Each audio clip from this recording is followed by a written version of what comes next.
একই করদাতাদের ওপর বারবার করের বোঝা বাড়িয়ে রাজস্ব বৃদ্ধির নীতি খুব সম্ভবত টেকসই পদ্ধতি নয়। এটি অস্বীকার করার উপায় নেই। বর্তমানে দেশে ট্যাক্স জিডিপি রেশিও এখনও সক্ষমতার তুলনায় অনেক কম। কর ভিত্তি এখনও তুলনামূলকভাবে অনেক সংকীর্ণ। অর্থনীতির একটি বড় অংশ এখনও অনানুষ্ঠানিক। সীমিত সংখ্যক নিয়মিত করদাতার উপরে নির্ভরতা হ্রাস করতে হবে মনে হয়।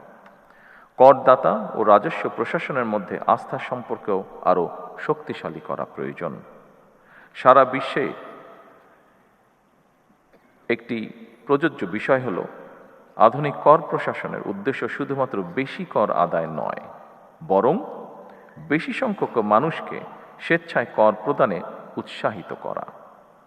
একজন করদাতা যিনি নিয়মিত কর আদায় করছেন, রাষ্ট্র যেমন তাকে সম্মানিত করবে, একইভাবে যিনি ইচ্ছাকৃতভাবে কর পরিহার করছেন তাকেও কর প্রদানের জন্য যথাযথভাবে উদ্বুদ্ধ বা আগ্রহী করে তোলা প্রয়োজন। এটিও আমাদের ওপেন ফ্লোর ডিসকাশনের মধ্যে উঠে এসেছে। কর ব্যবস্থাপনা কিংবা কর আদায় পদ্ধতি সহজ এবং দুর্নীতি ও হয়রানিমুক্ত হওয়া প্রয়োজন, যাতে মানুষ স্বেচ্ছাপ্রণোদিত হয়ে কর আদায় স্বাচ্ছন্দ্য বোধ করেন। আমার কাছে মনে হয়, একই করদাতার উপরে বারবার করের বোঝা না বাড়িয়ে রাজস্ব বৃদ্ধির নীতি টেকসই একই করদাতাদের ওপর বারবার করের বোঝা বাড়িয়ে রাজস্ব বৃদ্ধির নীতি খুব সম্ভবত টেকসই পদ্ধতি নয়, বরং কর প্রদানে সক্ষম ব্যক্তিদেরকে শনাক্ত করে তাদেরকে যথাযথ নিয়মে করের আওতায় আনার ব্যবস্থা করার কার্যক্রম উদ্যোগ গ্রহণ করা বোধহয় অত্যন্ত প্রয়োজন।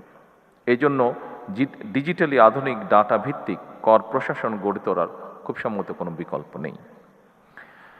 সম্মানিত উপস্থিতিবৃন্দ, ভ্যাট আধুনিক অর্থনীতির গুরুত্বপূর্ণ একটি রাজস্ব উৎস।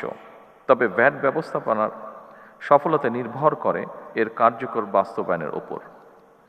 ভ্যাট প্রশাসনের জটিলতার কারণে যাতে ব্যবসা বাণিজ্য বাধাগ্রস্ত না হয়, সেটিও আপনাদেরকে কষ্ট করে নিশ্চিত করা প্রয়োজন। কাস্টমস, ভ্যাট কিংবা ট্যাক্স আদায় শুধু এনফোর্সমেন্টের বিষয় নয়, বরং রাজস্ব ব্যবস্থাপনার উপরে ভ্যাট ট্যাক্স দাতাদের আস্থা ও বিশ্বাসের সম্পর্ক তৈরি হলে রাজস্ব আহরণ অনেক সহজ হয়ে যায়। সুতরাং দক্ষ ব্যবস্থাপনার মাধ্যমে জাতীয় রাজস্ব বোর্ডকে এমনভাবে গড়ে তোলা প্রয়োজন, যেখানে মানুষ এই প্রতিষ্ঠানকে ভয় না করে বরং বিশ্বাস করবে।